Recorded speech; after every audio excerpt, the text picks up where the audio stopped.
Hello mga kabokals, magandang hapon. So ngayon po medyo humupa na yung pag-ulan. So ito ikutan uli natin and tingnan natin yung extent ng damage na naidulot ng pag-ulan. Yan, ito yung hinukay ng ulan mga kabokals. Ito mga kabokals, kaya nagkaganyan yan kasi yung truck ng traktora, yung gulong ng traktora malaki, 'di ba? Yan po kasi yung sinundan ng tubig. Ayan, kaya hinukay niya. Ito, grabe oh.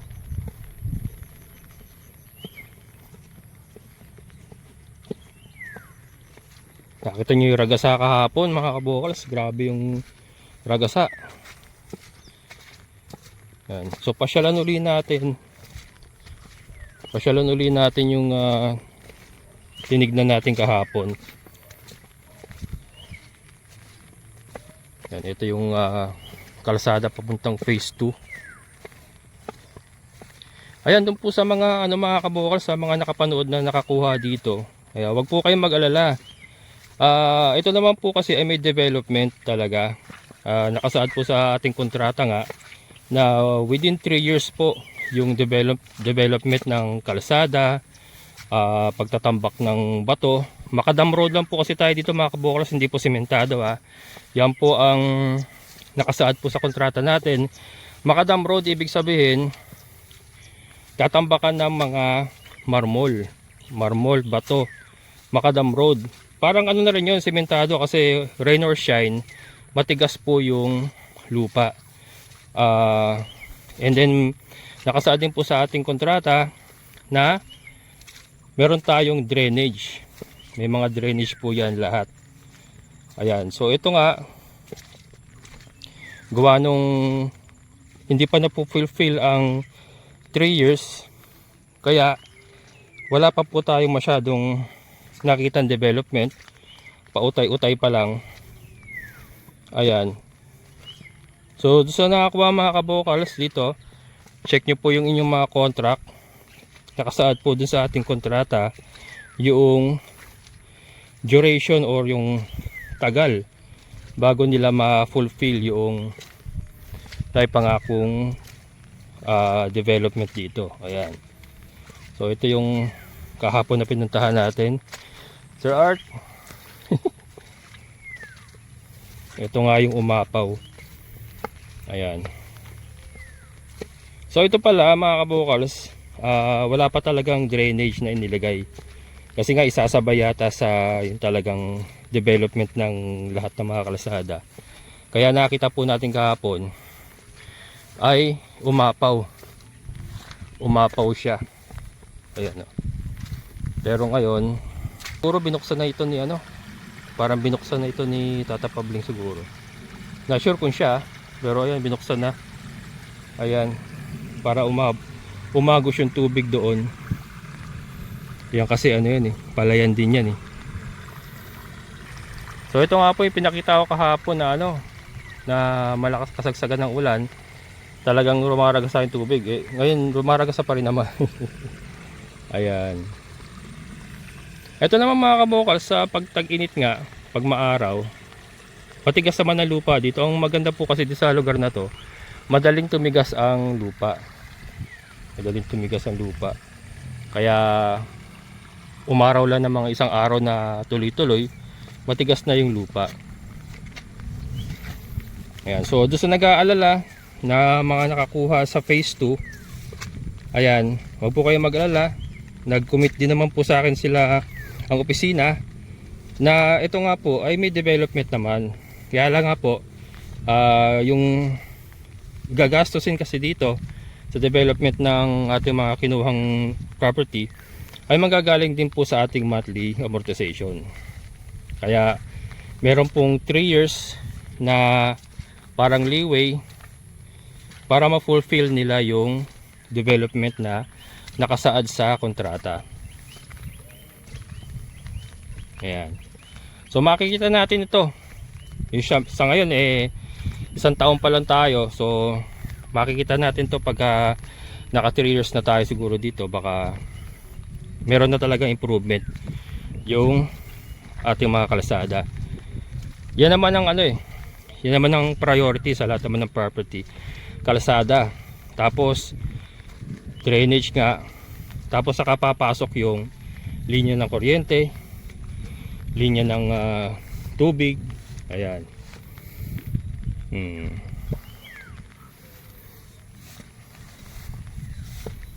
Ikutan tayo rito. Ako yung ginagawa ni Sir Andrew. Yan, ito kalsada na ito, nasuro na ito. Ayan.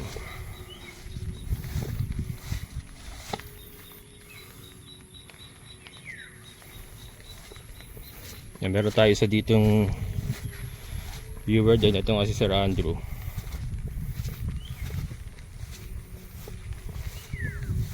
Sir!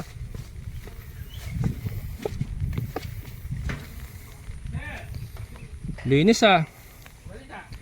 Wala, ano lang ako. Nagpa-follow up vlog ako. Nagpakain ka na? Nagpakain ka na?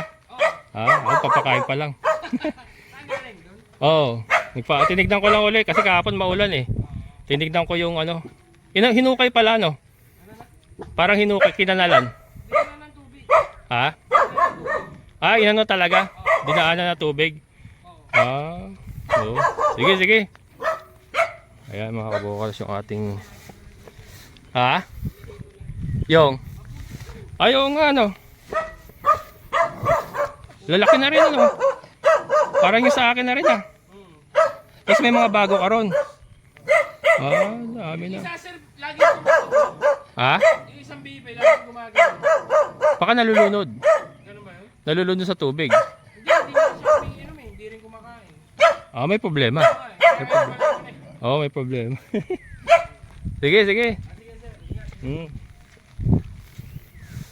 Ayan. Hindi, galing na ako ron. Hindi na ako tumuloy. Malalim eh. Malambot nga eh. Ayan. So ito po mga kabokals ang ating sitwasyon as of Martes, July 22.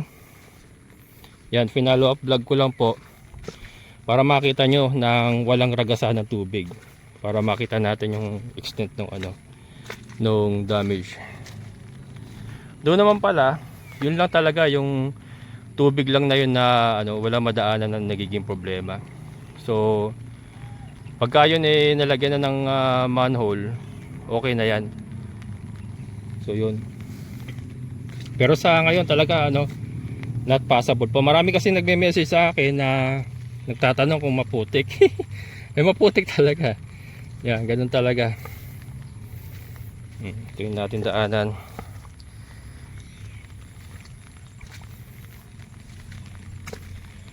Ayan. So nga, dun nga sa previous vlog ko, naikwento ko nga na ako'y lumaki sa Caloocan, Camarin mga kabokals, Kiko area. Noong araw, ganito halos yung area ng Caloocan, Camarin.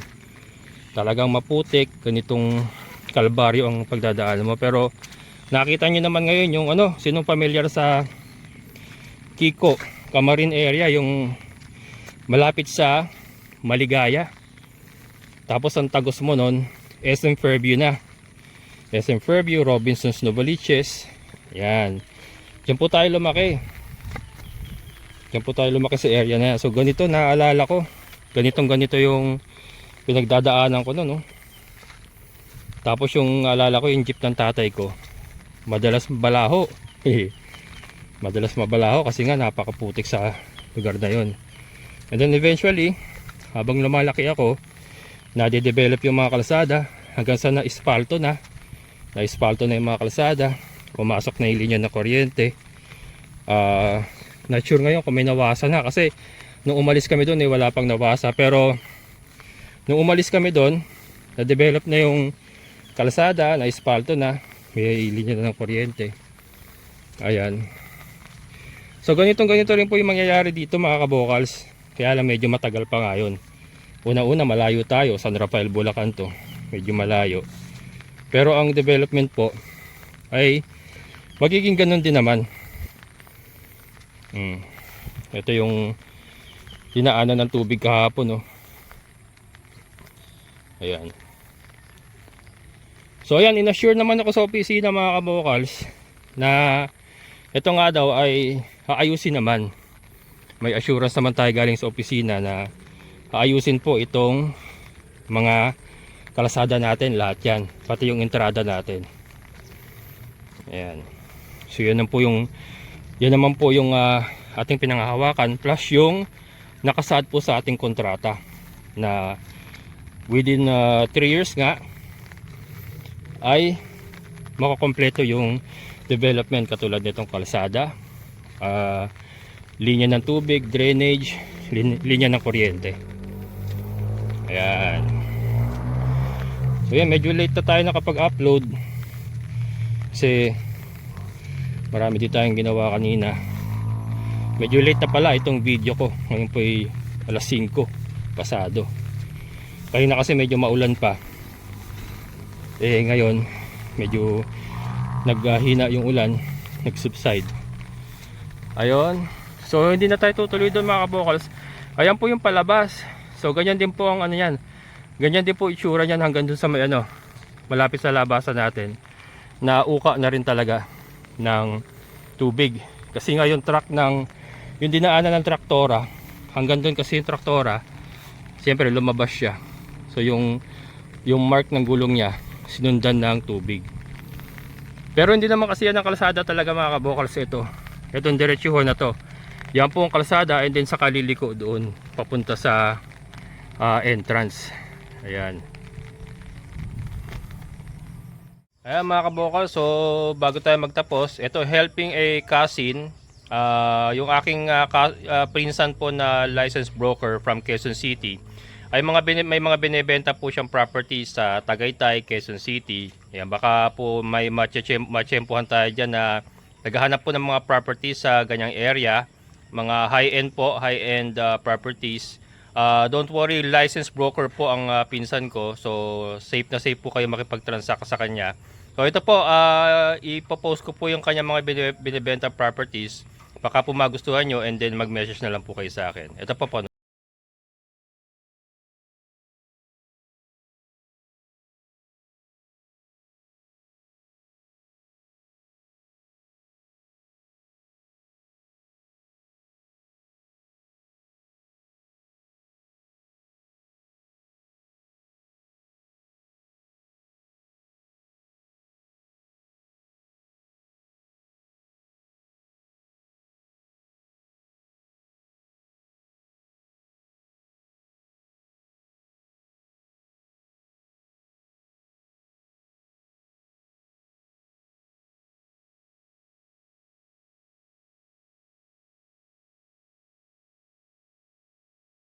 Mga kabokals, so message lang po kayo dun po sa mga interesado, and kung may hinahanap pa po kayong ibang properties, pwede rin po kayo mag-message sa akin, and then i-refer ko kayo sa kanya para po maihanap niya kayo ng properties na gusto nyo. Ayan.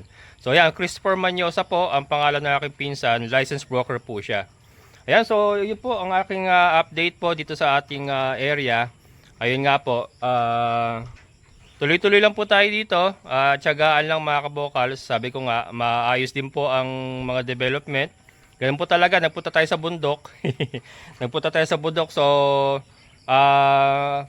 as long as meron naman po tayong nakasaad sa kontrata na roads, linya ng kuryente, tubig, saka drainage. And yun nga, 3 years po bago ma-fulfill. So hintay lang po tayo. So sa ngayon ay tiyaga-tiyaga lang po muna tayo rito. Ayan. So maraming salamat sa lahat ng mga solid kabokas, mga silent viewers. Syempre sa ating kaibigan po Sir Boyat. Sir, thank you so much. Ayan, so muli ito yung kabokas farmer. Nagsabing sabay-sabay tayo mangarap. Pagsikap at sa lating kumilos, siguradong ulad ang ating amazing na buhay. Bye-bye!